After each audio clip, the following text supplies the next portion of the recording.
Happy Thursday, everyone, and welcome to the Early Edge. We're 1 day away from baseball, 49 days away from NFL kickoff. We've got a futures intensive episode for you today. Before I bring up the recap screen, I want to tell everybody CBS Sports Network, 2 o'clock. It's going to be an NFC conference special. A lot of futures with prop stars, with Mike McClure. Katie Mox will be hosting that episode. That's on CBS Sports Network again at 2 o'clock p.m. Eastern Standard Time today. You're not going to want to miss it as you prepare for the NFL season. Let's take a look at the recap screen, see how we did yesterday. 3 out of 4. We'll take that every single time. Calvin, 1 for 2, which is solid, but Martin Green, 2-0. We'll take that. Great job, Martin Green. I see some people in the chat who had picks with us yesterday. They did well too. Bradley Jacobs, I didn't miss that comment. 3-0 for you in soccer. Go ahead. If you're Bradley or anybody else and you have picks on this somewhat slower day, put them in the chat. Let's bring in the stars of the show. We have got the sniper, Mike McClure and Danny Brasco. Sniper, I know it's usually baseball talk for you. Mike, it's always kind of a wild card for you. It might be NFL, it might be MLB, it might be tennis, could be anything. Danny Brasco, I got to ask you though, do we got a fight night coming up? What's going on? Yeah, we got a fight night this Saturday, and there's been a lot of great UFC cards, 300, the one coming up, UFC Fight Noche, but this one is not of epic proportions like the one I just mentioned. They got to put some kind of sleepier cards together, still some banger matchups on it, Sia, so I got 3 picks in that one for Saturday night. 3 picks upcoming on this show. Mike, let me ask you this. The Open Championship is going on right now. Unfortunately, all the tee time started basically right before this show started, so we can't. I have some matchups that are pending from the last couple of days. If you want to update me in the chat, I know one was losing, and then we've got by like a stroke, and then one is early in the round. But anything surprising you, Mike, at the Open Championship? A couple blow-up spots from some big names. Yeah, I would say the Rory McIlroy one, honestly, is kind of surprising. I figured he'd at least be closer to even par, have a more conservative approach. So he's blown up. Sahith Theegala, probably pretty surprising to some as well. I believe he's 7 over right now. Just not something we've really seen from him this season. But yeah, it's absolutely brutal conditions out there. My guy JT out there leading. We'll see if he's able to complete 4 rounds this week or do what he did at the Scottish Open. It's tough sledding out there, though. A lot of really tough conditions. I want to point out that on the early wedge, actually, Sahith Theegala either came up on yesterday's show or on the early wedge, and there was a matchup or a top 20 or something like that. And I said, you know what? I don't know what to do with Sahith Theegala. I'm staying away from him because he could either completely blow up or he could top 5 this tournament. And it's just not something I wanted to deal with in a matchup or a top 20. So it turns out he blew up. I do also want to point out, I added 2 first-round leaders to my SportsLine article, which you can get every single week, each and every week at sportsline.com. I added Russell Henley. He was one of my 2 ads. He was 90-1. He had a few chances to tie Justin Thomas at 3 under. We would have potentially gotten that split if those scores hold up. So 90-1 would have been 45-1. He missed one on 18 as well. He had a good round, but we could have grabbed that one. We move on. Hopefully we win our matchups. We've got Mike, you and I have so many bets that are pending. I even got some Barracuda bets that are pending as well. Sniper, I got to ask you before we get into our best bets. This is a very future intensive show today. It feels like baseball, like I wanted baseball to be back today. I wanted there to be like 2 or 3 games today where like those 2 or 3, or I should say 6 teams that played, like get the short end of the stick, maybe 1 day less of rest. We got to wait an extra day. We got to wait until Friday. I know you've got some MLB futures that are coming up in just a second, but how do you feel having kind of like what feels like 4 days off from MLB? I think it's perfectly fine. I mean, they've pushed this thing back further and further into the season. It stays in the second week of July, but it was closer to the 3rd week this year. But when we start in March, there's some teams that are close to 100 games played, and they play every single day. It's a grueling regular season. To rush the players back from the All-Star game and only give them the Wednesday off for the All-Stars, it's probably a pretty quick turnaround. So it makes sense that they don't go until Friday. And real quick, you were at the All-Star game, correct? Yeah.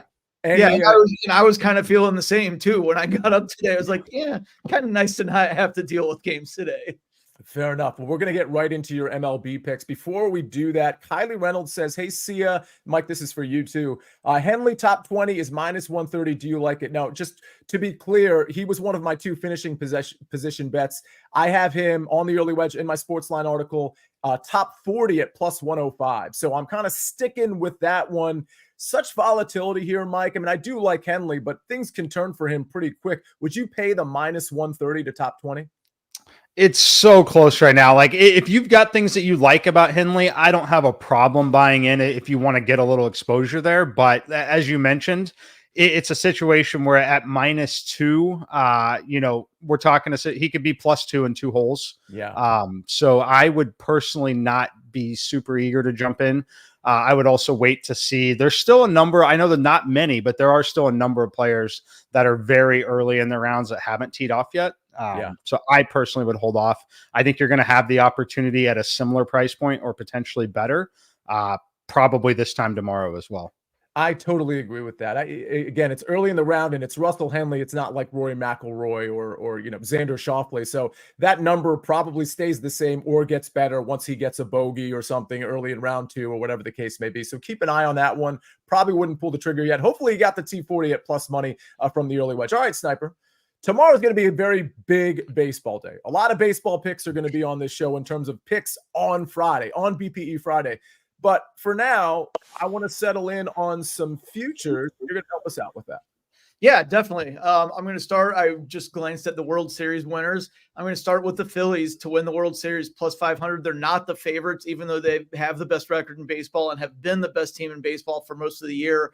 One of the biggest reasons I'm sticking with them, I say sticking with them because they were my preseason pick to win the World Series. And I've already come this far with them. They've had the best record in baseball. Plus, we've said in years past, at least I have many times, that they're better built for the postseason than the regular season with the top-heavy pitching staff, 2 workhorses at the top, and Zach Wheeler and Aaron Nola, a powerful lineup that can get hot at the right times.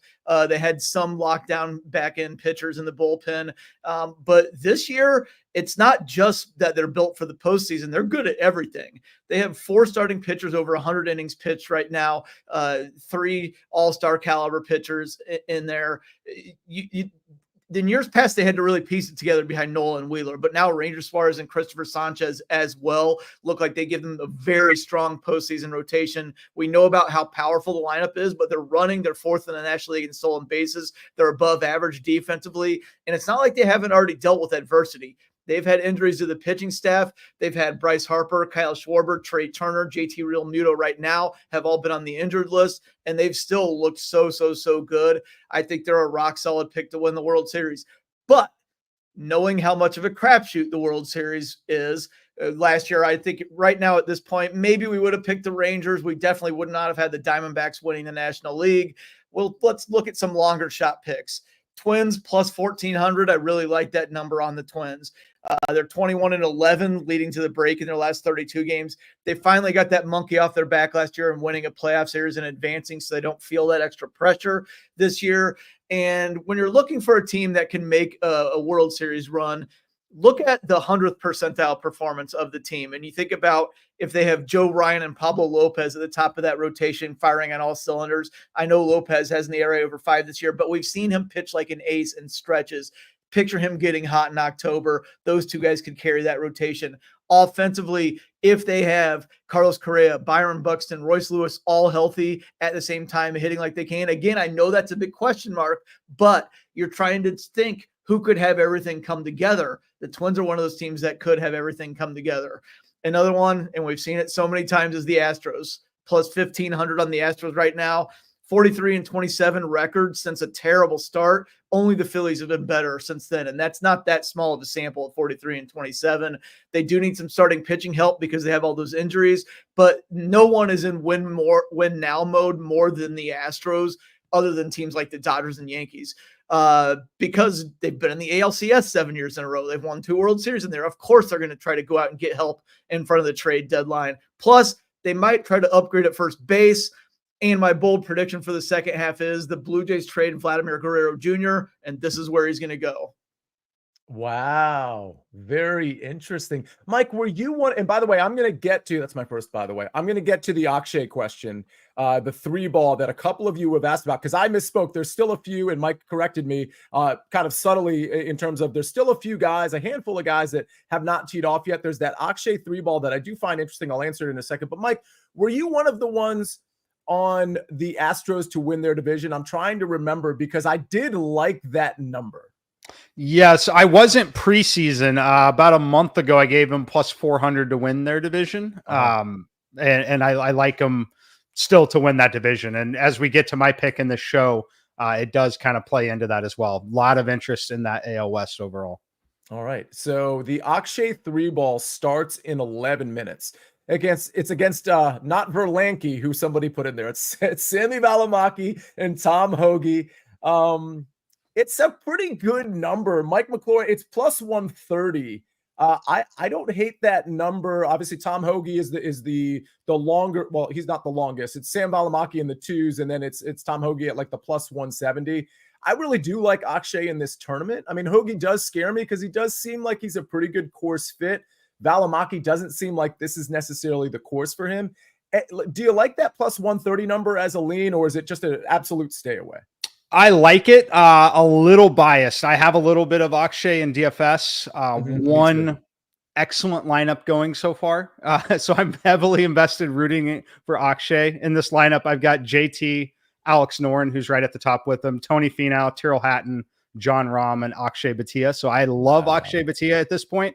The lineup's absolutely crushing. So yes, I do like it. But certainly asking me at the wrong time to give a truly level-headed opinion on it because I'm heavily invested now at this point in Akshay. I think that he's been phenomenal. I think that this test, though, much like some of the other guys we've seen, the range of outcomes are significant here, guys. The range of outcomes, it's but this is one of those tournaments you just can't be super solid on your take because it's the wrong bounce, the wrong wind gust, and all of a sudden the round potentially goes sideways. But I do lean that way. If we want to make sort of like for golf, maybe today and tomorrow, maybe not an official play, but sort of a chat and show lean. Let's do the Akshay one since we still have 9 minutes to spare. I do like the plus 130 number on it. Yeah. So yeah, I do like Akshay there. Those other two could absolutely contend. I have Akshay as one of my long shots. If you watch the early wedge, you read my SportsLine article. I peppered a few long shots, and Akshay Bhatia at 110-1 was one of them. So clearly, I like him too, playing him in DFS. If you want to take that three ball bet, go ahead, Mike, real quick. I was just to say, if you guys love live betting golf, this is the perfect event to bet hole by hole and just bet for things to not happen. Bet bogeys as often as you can. I literally watching the tournament, you'll see 3 players, all of the top 70 players in the world, hitting irons for tee shots and missing fairways. It's absolutely incredible right now. So yeah, if you're looking to live bet, I know we all like to bet on things to happen, but if you want to bet on things not to happen, great numbers still available. Live betting holes for bogeys. Absolutely love it. We might need to dedicate an entire episode. Yeah, see, Danny Brasco's got his phone out. We might need to dedicate an entire episode to live golf betting, Mike, at some point. Maybe it's not soon, maybe it's a little bit later since NFL's on the horizon, but just kind of to showcase how one might do that. But yeah, it's pretty easy. You go to your sports book, you can see the hole by hole scenarios and go from there. And if you want to bet on golf or really any of these futures we're offering or some UFC, go to BetMGM. New BetMGM customers can sign up today and get $1,500 in bonus bets. Just place your first wager of at least $10 and you'll receive up to $1,500 instantly. If your bet loses with bonus code EDGE, that's bonus code EDGE, EDGE. All right, Danny, we got to get to you. We got to get to my future, which I was very passionate about on HQ yesterday, and I had to bring it to the masses today as well. But before we do any of that and get to Mike's pick, we're going to hear a message from our partners. Well, you need your sports news anywhere? We've got breaking news to bring you. Then get your sports anytime you want them. Big trade news overnight to discuss. Because we know you need sports all the time. A lot of movement in the rankings this week. A legend adds to their legacy. We're bringing you that breaking news right here on HQ. CBS Sports HQ, anywhere, anytime, all the time. We're back on the early edge. on the early edge. I was going to say something really clever and it didn't work out. Presented by BetMGM. Don't forget about the CBS Sports Network show, by the way, at 2:00. Very NFL intensive. Mike will be joining you along with some of the other stars from CBS Sports and SportsLine. All right, Danny Brasco, Fight Night. I've kept it quiet way too long. Let's talk about, you said there were not one, not two, but 3 picks. That's right, see, and we're going all plus money. By the way, my guy Eric David in the comments knows I'm Mr. I love an under, so I'm all over that bogey look from Mike in live golf betting. You've never met someone betting basketball that cheers harder for a shot clock violation. But in any case, we move on, and we're looking at UFC Fight Night this Saturday. I'm kicking things off with the main event, Amanda Lemos taking on Virna Jandiroba at strawweight here. And I'm going with Amanda Lemos as an underdog. I find it a little curious that odds makers made her the dog. It seems like they're favoring the wrestling of Jandiroba over the striking of Lemos. And Jandiroba is certainly a sticky grappler. When she gets a hold of you, she's tough to get off. She locks in body triangles. She's good with her back takes. Lemos has struggled against grapplers before, but we just saw Lemos go 5 rounds with the champion Wei Li Zhang. And although she was out-wrestled, she picked up some valuable experience there. She rebounded after that loss with a win against the jiu-jitsu ace Mackenzie Dern. And although Dern isn't quite the wrestler, more of a jiu-jitsu player that Jandiroba is in this matchup that Lemos will have to deal with, I think that, again, another valuable lesson picked up in being able to defend the submissions and just thwart off the grappling attacks of Mackenzie Dern. So if this fight is on the feet and Lemos can keep it standing, she's going to have a massive striking advantage. We've seen lesser strikers piece up Jandiroba when she's not able to get her grappling off, and sometimes just tough to back a one-trick pony, right? If Jandiroba can't grapple, she'll be in trouble. So give me Lemos at a plus money price tag here in the main event. Another plus money play I like is Bruno Silva, the Bulldog. Man, this guy fights like his namesake, his nickname sake, I should say. And he's taking on a tough matchup in Cody Durden, who is just a wrestler with a really high work rate. He's got some wins in the UFC that have aged pretty nicely now. And he stays in your face, keeps the pressure, pours it on, gets a hold of you, and will just refuse to let go. But I think Silva's got the tools to deal with that. He's got a Brazilian jiu-jitsu background that he can throw up defensive submissions to maybe get out of the scrambles and the grappling attack of Durden. And on the feet, he's the much more dangerous striker. He's got granite in his fists, a counter right hand that put away some tough dudes in the UFC. He's on a 3-fight win streak, all by stoppage. I think he's got a chance to put away Durden, too. Can get a little sloppy with his activity. He works really hard and he's got a great work rate, but sometimes he enters without defense. And I think Silva might be able to crack him and get a finish there. And finally, I'm going to finish with a third plus money play. This is a guy I've been backing who's been making me money. I ain't going to stop now. It's Trey Ogden, and I'm backing him purely for his fight IQ. He fights so smart. He's your classic generalist. He's not amazing at anything, but he's good at everything, the jack of all trades. And we've seen him stick the jab, move on the outside, use that intelligent footwork, make fighters chase him and try to hunt him down, but fail to do so. And once you're forced to grapple with Ogden, you might be in for a hard night of work. His opponent, Loic Rajabov, is a big physical grappler. He's got big power in the first round, but he's kind of a headhunter. I see him to be a one-trick pony. If he's just kind of, hunting Ogden, trying to march him down and club, winging overhand shots, I don't think he's going to find him. I think he's going to kind of gas out and labor later on in the fight where Ogden can take over with his all-around attack and just IQ. So wherever the fight goes, I trust Trey Ogden.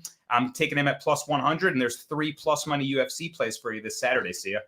3 plus money plays. What I love about you, Danny Brasco, is that it's not that you have to come with plus money plays, but we know there's always danger with the plus money, and you're not afraid of the danger. You're not afraid of getting the X. A lot of times you're giving us plus 240s or plus 300s or plus 180.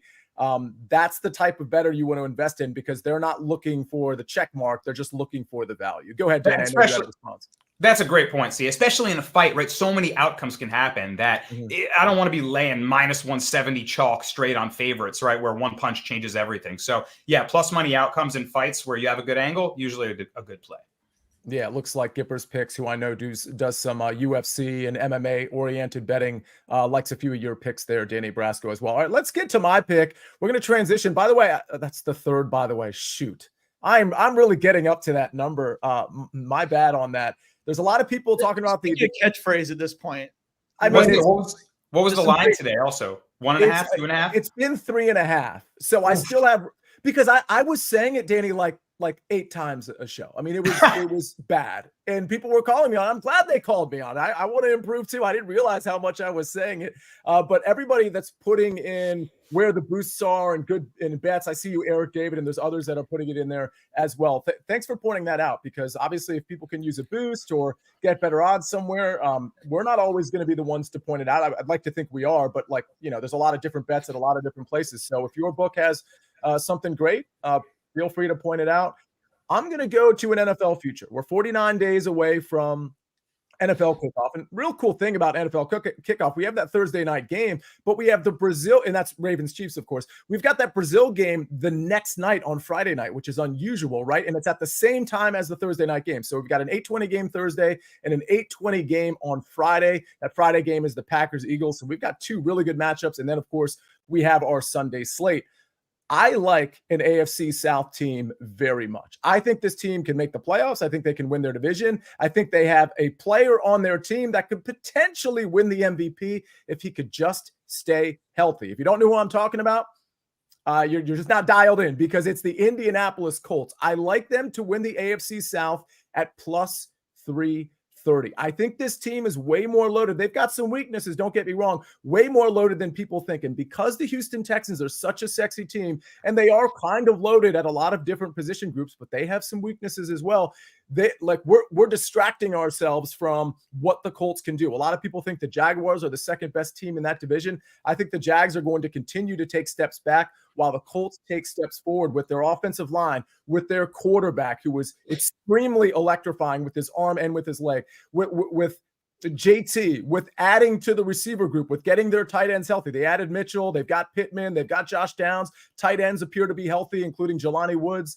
The defensive line is awesome. This is an excellent defensive line, able to create pressure without blitzing. The back end is kind of a problem for the Colts, but I think the Colts win this division, and I think plus 330 is an absolute gift. I think the proper number here is probably like plus 210 or plus 190. I'll take the plus 330 all day. And if you don't want to wait that long for a division winner, well, I told you, 52 days away from NFL Sunday. Well, guess who plays the Houston Texans week 1? At home in Indianapolis as a 1.5-point dog. It's the Indianapolis Colts. You can take the plus 102 Colts money line week 1, and I guarantee you when they win that game, those AFC South odds will shift somewhat dramatically. Give me the Colts to win the AFC South.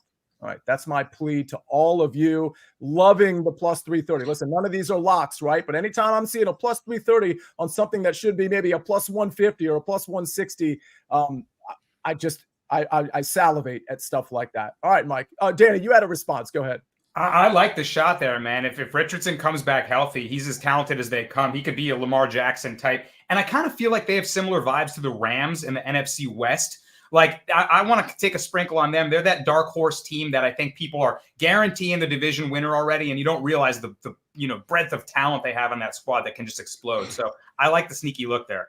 Yeah, and for the record, when we talk about week 1, I mean, let's what did we see from the Texans last time we saw them? We saw them get bludgeoned by the running game, by a running quarterback and a good running team with a decent enough offensive line in the Ravens. It absolutely dismantled and made the Texans look really bad.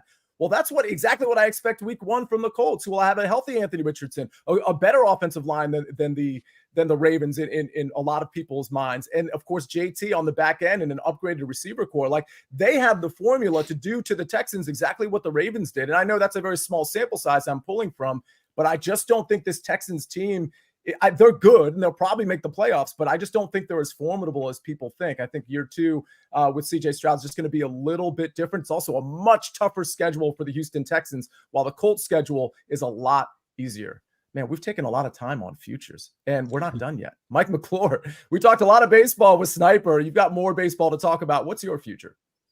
I'm looking at the Texas Rangers, Sia. I'm going to back them to make the playoffs. I played at plus 500. This price point ranges between plus 415 and plus 600 in the market. I don't have access to the plus 600 book, so I did play it at plus 500. But when I look at this team, they're going to be healthy for the final month of the season, if not really the final 2 months here. We already know Max Scherzer has returned, right? But they also have Jacob deGrom, Tyler Mahle, and Bradford when it comes to pitching. I know deGrom and Mahle are both returning. Bradford likely to return in the final month.